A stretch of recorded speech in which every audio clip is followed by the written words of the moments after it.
Hi, I'm Rick Fisher, the Director of Communication across the curriculum at the University of Wyoming. In this video, a key goal is simply to emphasize that writing is an activity that is always based in context. This awareness is important because it means that students, even really flexible students who are rhetorically savvy, will typically benefit from being provided specific expectations for specific writing assignments in your class. Let's get started. First, I want to start by talking about the skills view of writing. This is sometimes also called the inoculation view of writing because it treats knowledge about writing as a kind of shot in the arm. That is, once a student has had practice writing a certain genre or has learned a certain rule, they're good to go for all time. Let me give you a simplified example. If you take a skills-based view of writing and you want to ask students to write a thesis-based essay in your class, you might think something like this. Geez, students should already know everything about how to write a thesis-based essay because they've had to do it before. I bet they had a handbook in their first year writing class, and I bet it had a chapter about how to support a position with evidence. And I bet it told them how to synthesize evidence and integrate evidence and cite evidence and make valid logical points. Therefore, I don't need to take time in my class to reteach that stuff. They've already learned it once, so they're good to go. In contrast to that view, a discourse-based view of writing takes for granted that even if a writer has learned important general skills and knowledge, the ways that those skills and knowledge need to be applied will shift from place to place. Drawing on James G's notion of discourse, here's my definition of a discourse-based view of writing. Writing is always contextual, and the specifics shift from location to location in relationship to the values, priorities, traditions, jargon, accepted forms of logic, etc., for that specific community. So, what this means is that a student coming out of an introductory writing class may have developed some important skills for argumentative writing, like understanding the need for cited evidence, the need to synthesize that evidence and use it to support a central claim using logical relationships.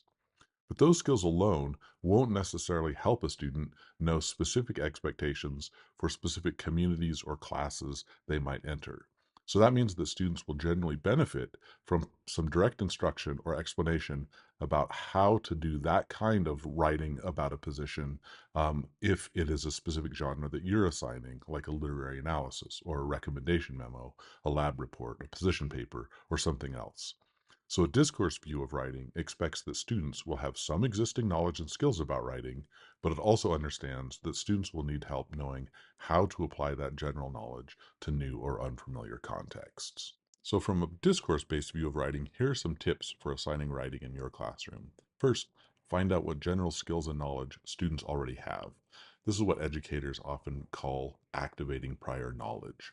Then, once you have a sense for that, you can provide students with details about how you want them to apply that knowledge specifically in the context of your class or field or the genre that you're asking them to produce. Third, when possible, ask students to consider how they can transfer their experience to other settings. A skills-based approach to writing assumes that students will automatically be able to transfer past learning into new settings, but evidence suggests that students really can benefit from more direct support in thinking about and being engaged in thinking about how they can transfer skills and knowledge across contexts. You can Google the term teaching for transfer if you're interested in learning more about this idea. And finally, when possible, help students understand why the expectations for your field or assignment are what they are. Let me give a quick example of how expectations can differ across fields. Here we have two journal articles. One is from Publications of the Modern Language Association. The other is from a journal called Intensive and Critical Care Nursing. There are some commonalities in how these sources are using evidence, but there are also some important differences.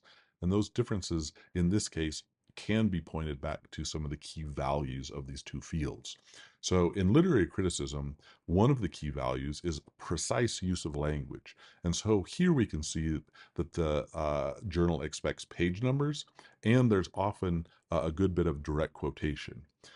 This is in contrast to medical professions where the recency of information is a key value. And so we can see in the parenthetical that it's providing the year of publication as a key point. And we also see that there are no direct citations in this. So let's review. First, what is a discourse-based view of writing? It's simply the idea that writing is always contextual and specific shift from location to location in relationship to the values, priorities, traditions, jargon, accepted forms of logic, etc., of any specific community of people trying to communicate with one another. And if you bring this kind of view to your own classroom, this can help you improve student writing in the context of that class.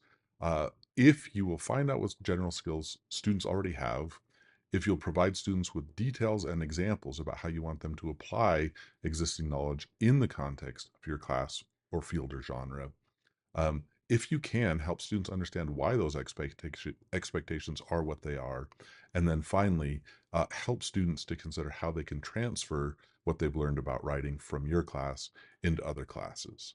I hope this information has been helpful.